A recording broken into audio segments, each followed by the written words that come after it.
Okay, welcome back. Episode number 118, Mastering Modern Selling. We should probably let everybody know you're not watching this live. We are not live on Christmas Day. Yeah, well, maybe we should just say, hey, show must go on. We're there Christmas Day. That's So, right. That's right. so anyway, if you comment and we don't reply, it's not because we're being rude. This is pre-recorded, but hopefully everyone's having a good Christmas. So, Right. hey, so we're going to talk today, Brandon, about using LinkedIn live shows and podcasts for actually generating leads, for lead generation. Yeah. And this is going to be, I guess, a bit more of a tactical, hands-on, step-by-step episode than maybe some of the ones that we've done in the past. Yeah. As my history with shows, Mastering Modern Selling is the third show that I've created. And honestly, my first two, I made a lot of mistakes and I came to the same conclusion as a lot of people come to. Like, it was nice, but it didn't generate revenue for me, like the first two. And so as we started doing this, and as some people know, like, we've evolved the name and changed some things. But when I started looking at the data over the past year, it was like 60 to 70% of the leads consistently for Fist Bump were coming through the show. And it happened in the form of people saying, hey, I've been watching your show. Can we talk? Or people send connection requests because of the show. And then I turn it into conversation and it becomes a lead. And of course, my own personal activity on LinkedIn all contributes to it. But over the last year, we started moving this into, like, wait a minute, there's something here. How are we using the content for prospecting purposes? So it's not just, oh, we do the show and it's cute and it's cool, but how are we strategically putting a prospecting playbook in place in order to use the content for nurturing relationships, staying top of mind with people who may have said not yet or no, because we know a no really means not now, right? Or how are we using content to share with people that are currently in pipeline and giving our salespeople a way to reach out to them that's not just, hey, I'm following up, right? But give them something like, hey, I want to share this with you because, and it's a piece of quality content that relates to them. But getting that playbook in place and how we've been using it over the last year to very strategically use the show content to create connections and conversations that's leading to opportunities and revenue. Okay. And I think the important thing to what you just said there was the show is just the start, right? The show is just the start of the waterfall, essentially, that ends up getting created to actually then be used to drive those leads and get those leads and drive those conversations. Yeah. And, Tom, I think for a lot of leaders out there, LinkedIn is scary. Like, this whole personal branding thing, which we've talked a lot about on the show, forget personal branding as a tool. It's your reputation. It's about how connected are you in your industry? How relevant are you in industry conversations? How influential are you in your industry? So that whether you're speaking at an event or people see your trade show booth or your sales team is sending out messages trying to create conversations, or marketing is sending out newsletters, how valuable or how received is that content by people? Well, a lot of it for CEOs and C-suite leadership is, well, it's really based on you. How connected, how relevant, how influential are you? The more you are, the more that those other activities by your team are that much more valuable. People come to your trade show booths because, like, oh, I see your CEO on LinkedIn all the time. And it just reminds me of, like, what Alice Hyman said, one of our big dog guests on the show. She says, if you're a CEO and you're not active on LinkedIn, then you're actually a sales preventer. And I think because this personal branding thing is so weird and scary and hard for a lot of CEOs, what I love about the format of a show, as a CEO, it's pretty easy, right? You have a team of people, whether it's your internal team or you utilize Fist Bump to do that for you. create everything, organize your guests, get everything prepared, and you come on a show and you have a chat, and all your research is already in your head because it's based on your experiences, it's based on who you are and what you've known over the years. So that's why I really like this as a format. But then once you get the format, what do we do with the content? How do we make it consistently strategic and valuable for revenue creation? Yeah, no, it makes sense. So I think, you've given a good idea of why, right? Why we would want a show or a live show. But like I said, I think there's a whole waterfall here that we need to kind of unpack a bit.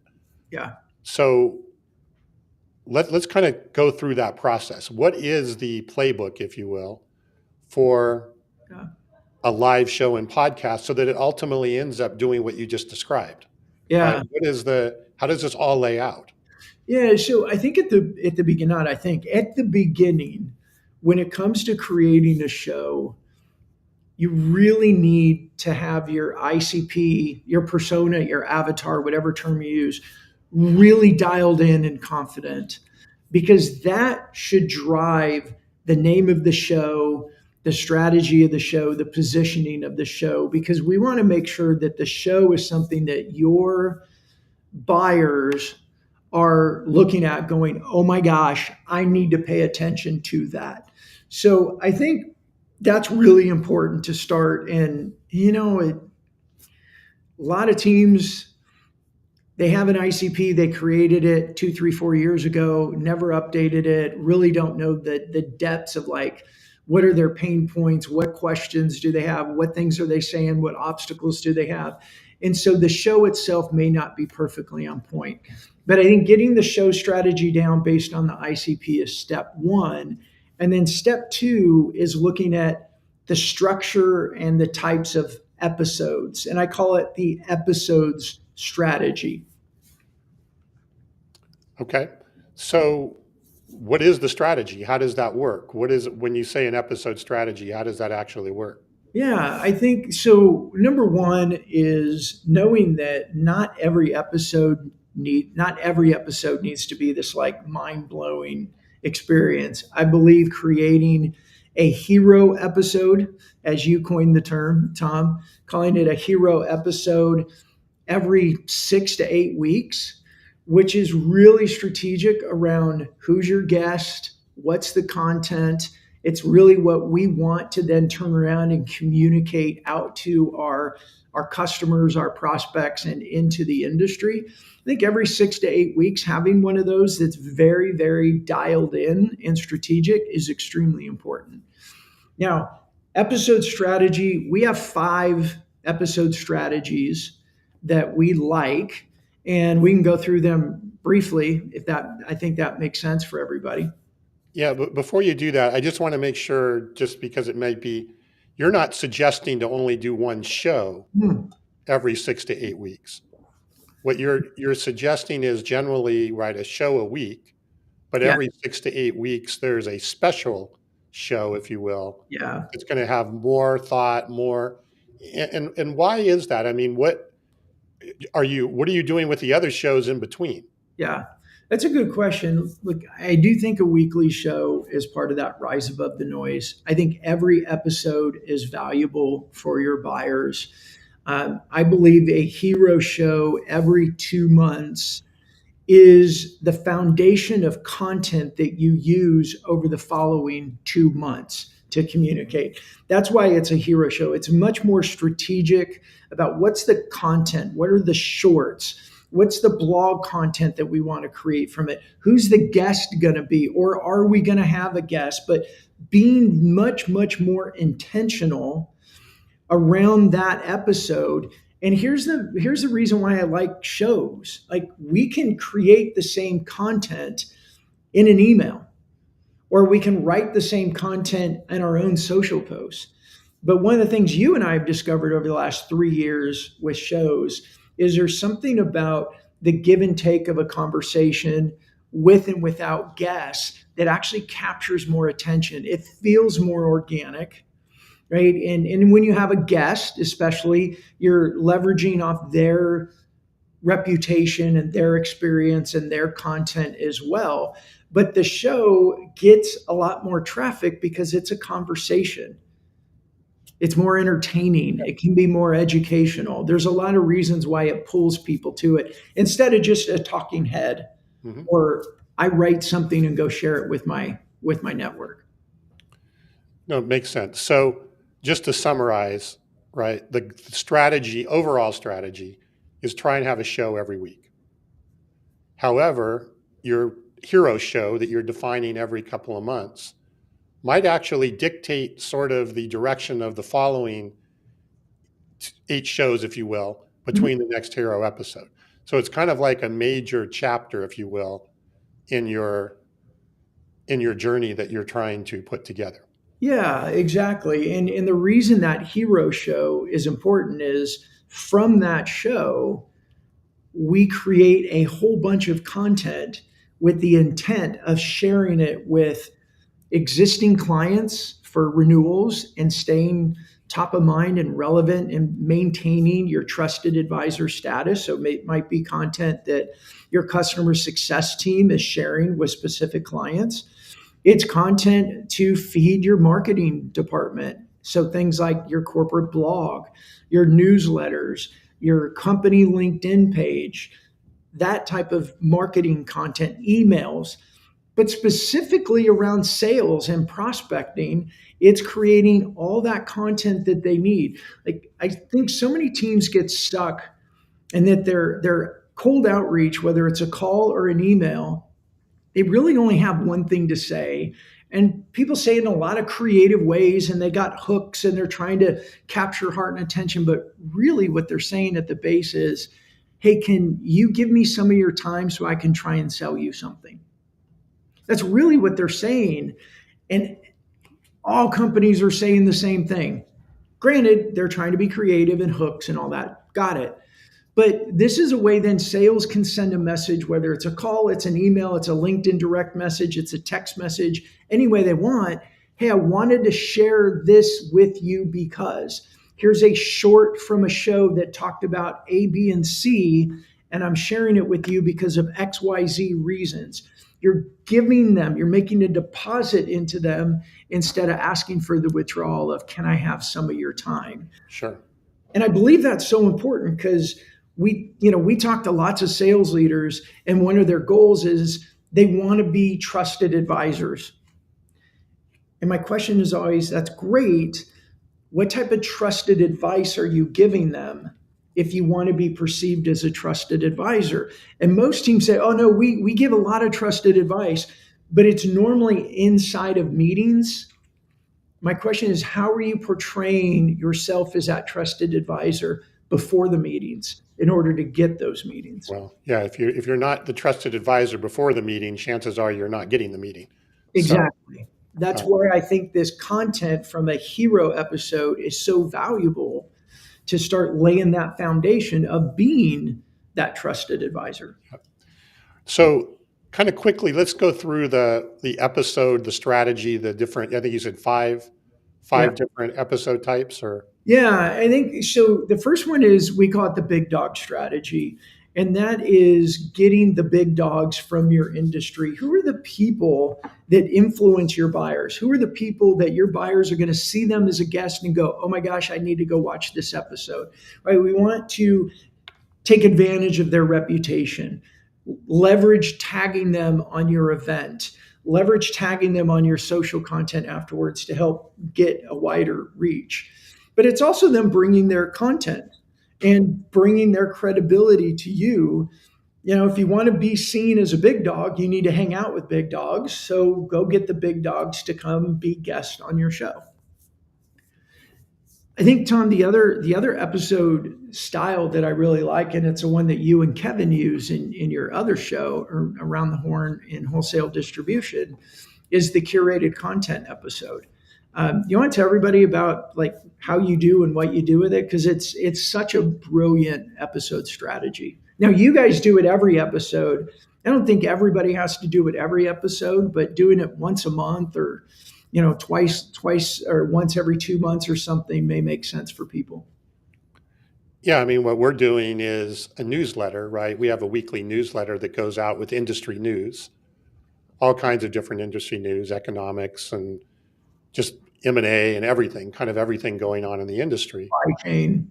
part supply chain, right? All of the things. And then we, on our show, we then walk through that newsletter and try and, as we say, try and tell the story behind the story, right? And provide some editorial content and some insights, maybe above and beyond what you would see in the actual article itself. So the reason that people tend to really respond well to that is, and we've heard this over and over, is, well, I'm in the weeds all week, right? It's hard for me to keep up with what's really going on in the industry or in our industry. I can, tune in every week or download a podcast and listen every week for an hour. And now I feel like I'm actually somewhat caught up on what's going on at a broader level within the industry. Yeah. So it's adding value. It's like we're just talking. We're already talking about existing content, but the fact that we're curating the content is adding the value. The value is the curation, not the content itself. Yeah, and I love the stories that Kevin says, and you've said too, is people tell you like, "Oh, I think I've heard this one from you. You make me smarter. I share what I learned from your show in the office, and everyone thinks I'm brilliant." Mm-hmm. Or Kevin, who tends to do more traveling, the trade shows than you do, Kevin says, people tap him on the shoulder at shows and go, "Oh my gosh, I learned so much from you guys. I love it." It's building your reputation. It goes all the way back to what we said at the beginning of this. How are you being connected, relevant, and influential in your industry? And I know Kevin goes to those shows now and he's like a mini celebrity because the value of the show. And I think the other value for you guys with the newsletter is you're building your database, and all the articles that you curate, you also tag the authors, whether it's written, it's video, or whatever. You tag them in your post, and you're massively expanding your network because of those simple actions by doing a curated content show.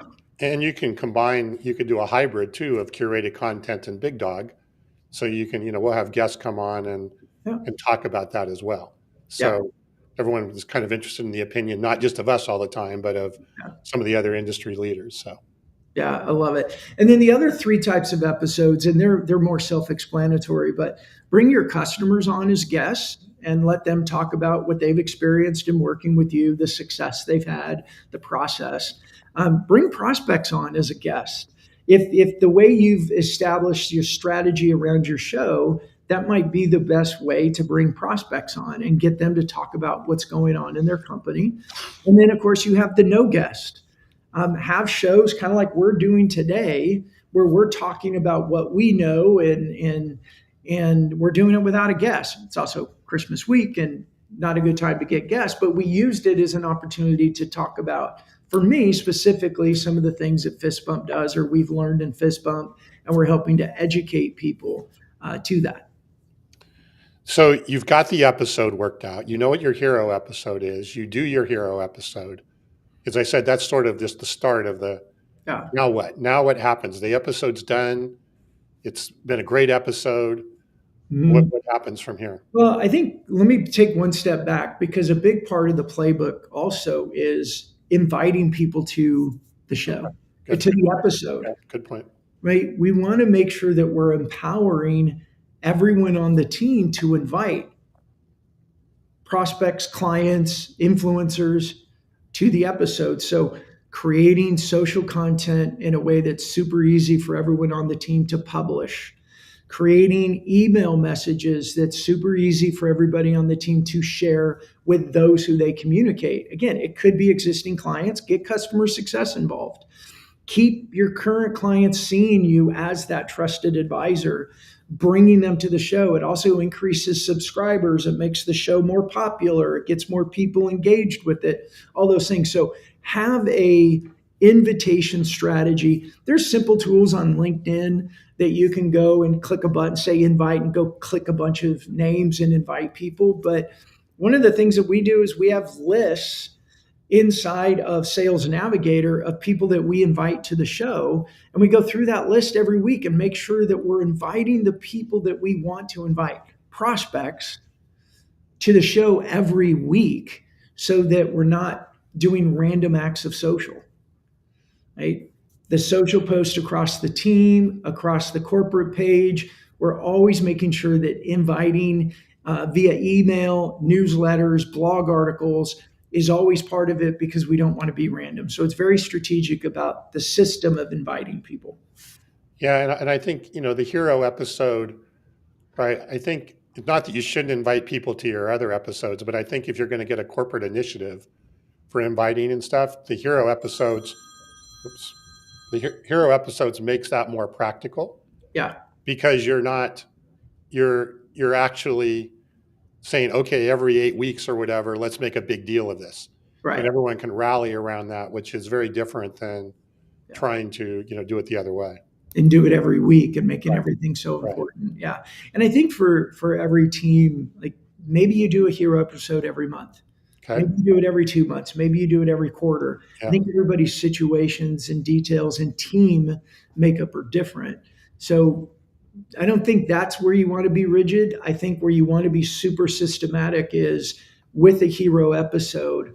Are you doing the right invites? Are you, having the right guests? Do you have the right topic? And then have the plan on repurposing the show content afterwards. Yep. All right. So we've done the inviting. We've got a lot of people coming. We have a great show. Now what? Yeah. So what I love about it is when we do live and we go live in LinkedIn, we go live in YouTube, we take the audio and push it to the podcast, is you have a layer of audience that's live, but then all that content stays forever. It stays in YouTube, stays in LinkedIn. And by the way, if you want to push it to Instagram, Facebook, and TikTok, you can do that as well with the live show. But then it's about repurposing that content, putting it into snippets or shorts, video shorts, short written posts, turning that content, take the transcripts, turning it into blog articles, multiple blog articles, turning it into potentially an ebook or some sort of a PDF that you can post to LinkedIn and put it in your on your featured section. There's so many different ways that you can use it, and we have a small little ebook, if you will, on all the different ways that you can use content from a show for sales purposes, marketing purposes, and customer success purposes. But I would like to maybe a few details without getting into all of it. The overall idea is take the overall show, use the content to create a lot of different pieces of content that can be used across a wide range of mediums. So, as an example, create some email messages that sales can use with links to share with their current pipeline. Maybe it's a different message you share with links to your nurture database. Maybe somebody said no a few months ago and you want to regroup with them in 60 days or something. How do you re-engage that conversation? Well, instead of, hey, I just wanted to follow back up, maybe things have changed, which isn't horrible. But if you're dripping information to them every month about, hey, I wanted to share this with you because I think it would be valuable because, and give them a couple of reasons and stay top of mind and stay relevant, stay sharing that information. So using some of the shorts for email, using short messages for video LinkedIn post. A lot of times teams say, we want to do LinkedIn, but we just don't know what to post. We don't have enough content. You do a weekly show, you're never going to be out of content by taking 2 to 3 minute clips of a 30 or 45-minute episode. Blog content for the corporate site, LinkedIn newsletter content, crafting scripts for sales or customer success to make calls to your clients and have conversations that are valuable to the client, not just valuable to you because you want to follow up. I think there's a lot of different ways to do it, but those are just some specific ways that we could repurpose that content. So I'm sure there are people listening and going, man, that sounds like a lot of work, right? What would you recommend for somebody who's thinking, this all sounds great, but we don't have it seems like a lot of work. Yeah. And I also know, because I do this, is once you get rolling with this, it's not really as much work necessarily as you think. Right. But B, you don't have to do everything necessarily all at once either. Yeah. So, but what would your advice be for somebody who's thinking, this all sounds great, but that's a lot of work? I think Tom, with teams, it's what are you currently doing that's not producing the right fruit? Right? Where do you need to shift team members to something that has the potential to do this? And there's ways to start this slower or smaller. Test it. Take some content from a webinar that you're already doing, put it into some shorts, and see how that works. Um, there's that way. Now there's a bit of a lens difference when we do webinars. Most people go, oh, it's salesy. And so they may not be as quick to go pay attention to webinar content. But if you want to try things, um, I think testing a few pieces of content and seeing how it works, getting sales equipped, especially to have some outreach content that's more giving instead of asking for their time, is a great place to start. And look, I'm not going to shy away from it. I mean, this is what one of the things that Fist Bump does, and we help teams creating their LinkedIn strategies, and a big portion of that is content. And LinkedIn Live and podcast content is one of the easiest types of content to create. And in my opinion, it's also one of the best because we're recording conversations between people instead of a talking head if we see video, we see things in our newsfeed of a single person talking. The lens we immediately think is they're selling or they're trying to convince us of something. You see 2, 3, 4 people on a show having a conversation, you get to go listen in on a conversation or a chat amongst people.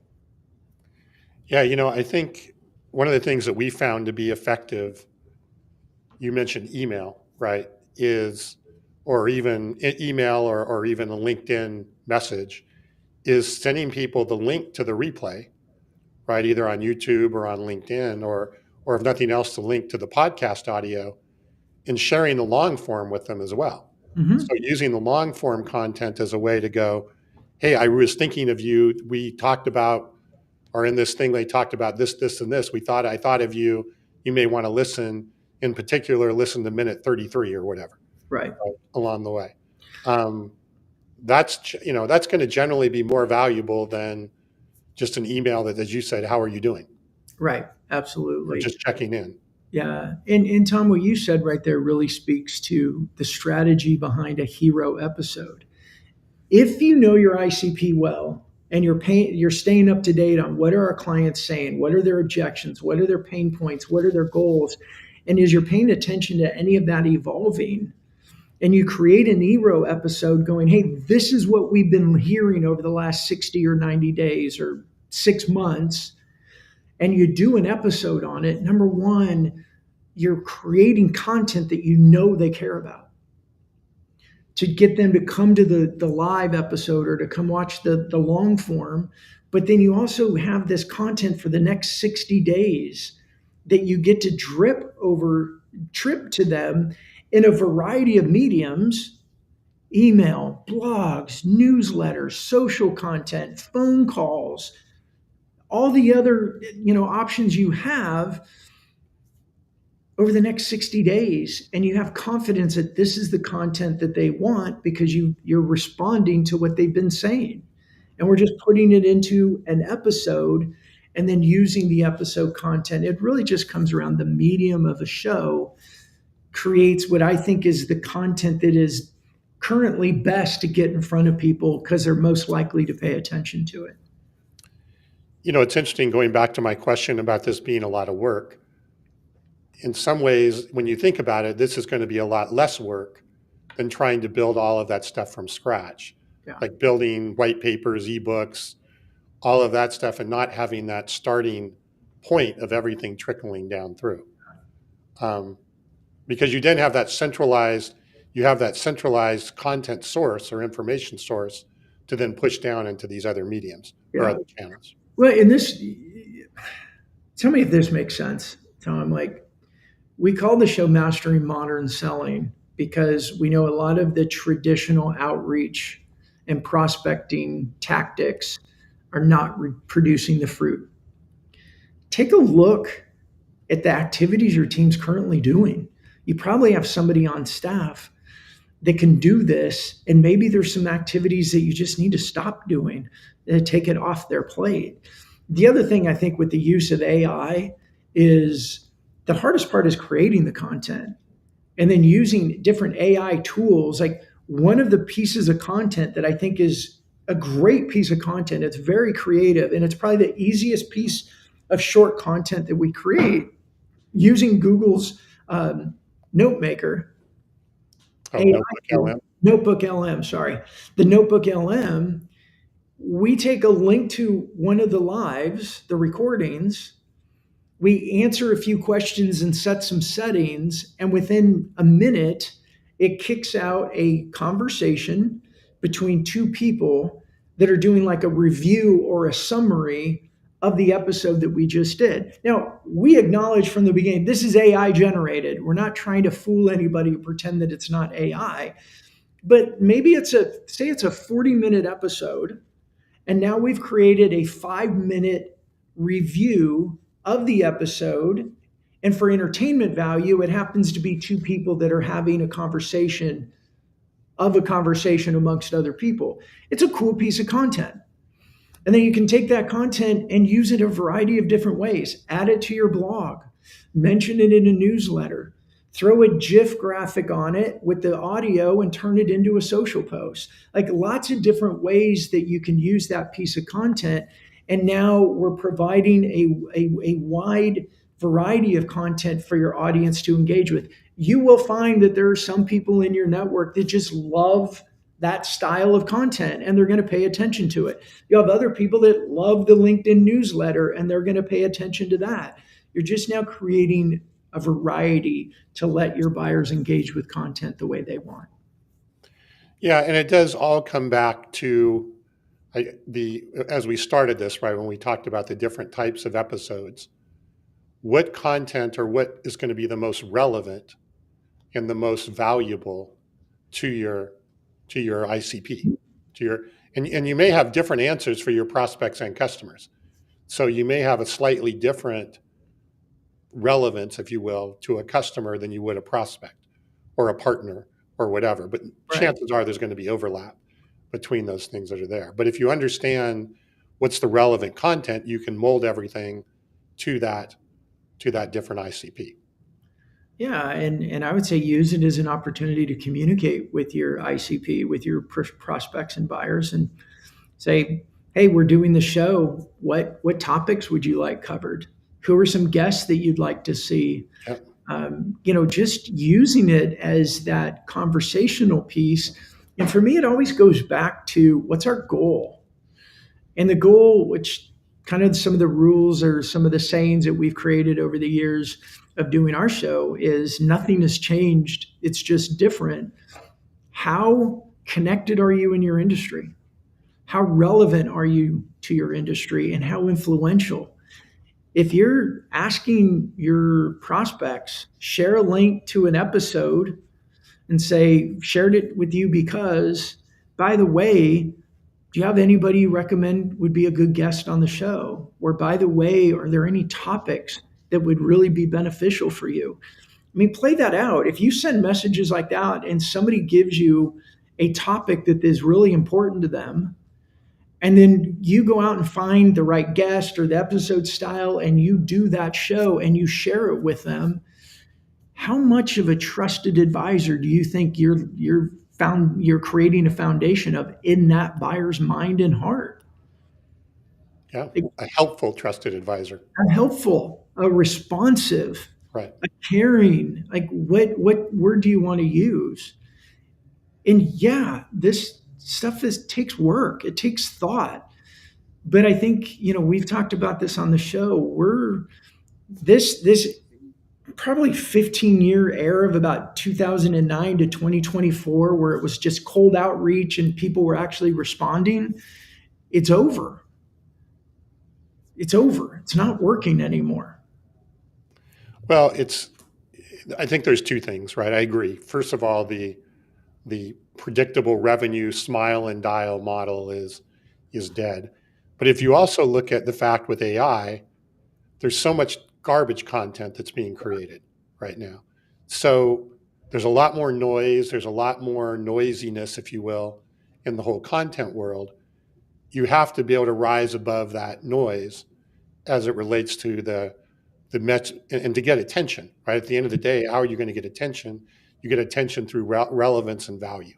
Right. And a lot of the content that's being generated right now is not relevant and it's certainly not very valuable. So, this is just I think, an efficient strategy for accomplishing that valuable and relevant content, and then having it propagate through a large number of channels along the way. I think you just summarized the whole prospecting, the LinkedIn prospecting playbook right there. It's, Well, let's kind of recap then real quick. What we just went through? So there was number one. Let's see if I got this right. This is a test, right? you always do this better than I do, so go for it. So number one, you got to nail down who your ICP is or your audience is, right? Who are you trying to communicate to? What is their issue? What is it that are their problems that they're trying to solve? What are things that are relevant to that organization or those individuals? Then what you want to do is number two is, we said kind of the strategy is you should be having a show every week, or having something every week ideally, but you pick a hero that you're going to do every 8 weeks, a hero event, a hero show. And from there, then you build out what's your episode strategy? You went through the 5 strategies: curated content, big dog, existing customer, existing prospect, that kind of thing, all of those things that are there. You invite people to that show, right? Mm-hmm. So you really make a big deal. Start promoting that well in advance. Don't wait till the week of, but start promoting it well in advance I was just thinking, we have a big dog or a hero show coming up in Around the Horn next month, where we're having 4 or 5 big dog guests, all Mm-hmm. that are going to be there at one time. We're already starting to promote for that. So that's a good example of Yep. what you're talking about. And invite the people, get as many as you can, do the show. Then once you have the show, then you have the foundation for the repurposing, to either through using the long form to repurpose or create more short form from the long form to be able to use that and repurpose that down, kind of a one-to-many shotgun approach into a lot of different areas. Yeah. And rinse and repeat every 6 to 8 weeks. Is that pretty much the formula? It is, and at the end there that you said that the key is what's the internal systems to make sure that the right content in the right format is getting to the right people and the easiest way for them to share. So if it's social content, how are we getting it to everyone on the team who's relevant so that it's easy for them to do? Because we know if it's difficult, they're not going to do it. They're going to be busy and they'll forget. So if it's things like with social content, hey, we put all the posts in this folder, they're ready for you, go get them.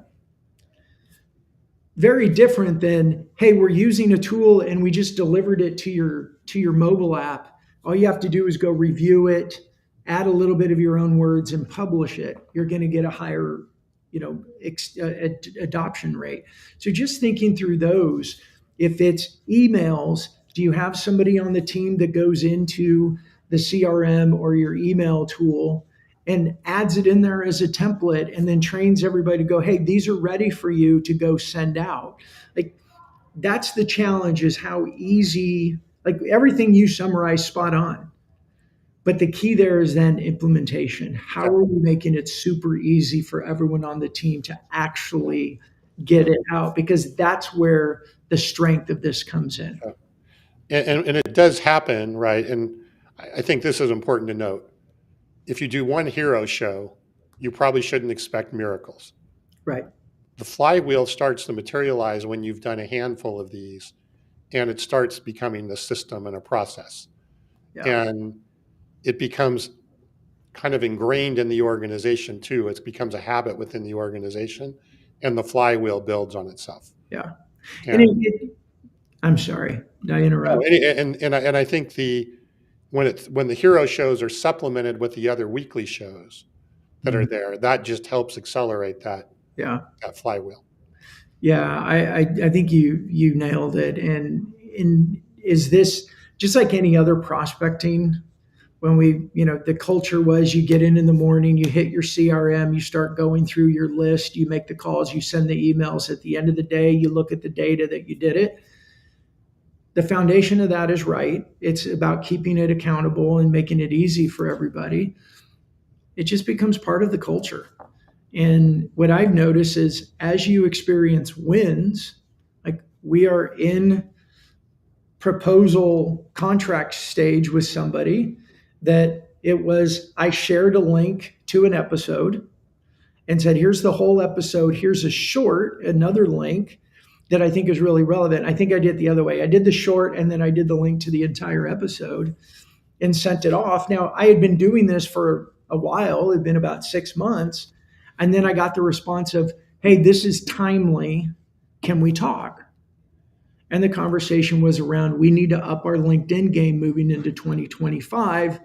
Can we talk? And now we're in contract stage because of it. So I love the way you said that, Tom. This isn't a magic bullet, but it is a system. And systems create the consistency, and the consistency creates results. Yep. All right. Well, I think this has been a good summary of what I believe is really going to be a very, very important strategy for 2025, if not beyond 2025, for Yeah. sure. Because unfortunately, I think the AI noise is going to get more noisy before it gets quieter. Yeah. I think a lot of companies are going to realize that it's not working. Right? They're just taking what wasn't really working very well before and making it worse with AI Mhm. content. So I think that this is really this strategy or this approach really gives that foundational rise above the noise Mhm. strategy going into next year. Yeah, and you bring up a good point, Tom, with all the noise. I think the activities make a lot of teams feel productive, but using AI to create automated comments and using AI to create content that's okay but not great. I still believe that humans are drawn to humans, and in right now anyway, two, three, four people on a show talking, you can't AI that. No. Our humanity filter is going to look at that content and go people versus looking at other content and go, and nobody wants to feel stupid that they've engaged with somebody's AI. I mean, I think that's a big thing from people I talk to. It's like, I don't want to comment or respond to a comment that I think was AI driven because it's like, I'm talking to nobody. Yeah. Yeah. You've been duped. You've been Right. duped. Yeah. Yeah. And Yeah. I mean, if I feel someone duped me, the last thing I want to do is give them an opportunity to sell me something. Yeah. All right. Well, if people want to know more, I know you have Fist Bump has some playbooks or some Yeah. other tools that you can get that are available for anybody who wants to dig into this deeper. Yeah, and I think if you want it, I'm not going to throw it up on the landing page or anything like that. I think a lot of that is dead too. But if you want the playbook, you want access to, I've got a video on the playbook as well. Just DM me, connect with me, DM me, ask for it. I'll be glad to give it to you. I Okay. won't, try and get you on calls or anything. I'll share it with you. All right. Well, sounds good. Well, hey, we'll let everybody go on their Christmas. Yeah. Thank you, Brandon. Thanks, Hopefully you're Tom. having a good Christmas and you got everything you wanted. You know what? My family's all in town. They're all healthy and happy, so I'm a happy man. Sounds good. All Yeah. right. Would you want to wrap us up? Sure. This was episode 118, Tom. I can't believe it. 118 episodes later. Yeah, everybody, love to hear if you have any topic ideas for the show or guests that you recommend, as we talked about earlier in the show. We'd love to hear it. And other than that, Merry Christmas, Happy Hanukkah, Happy Holidays, Happy New Year, and we'll see you in 2025. Thanks, everyone.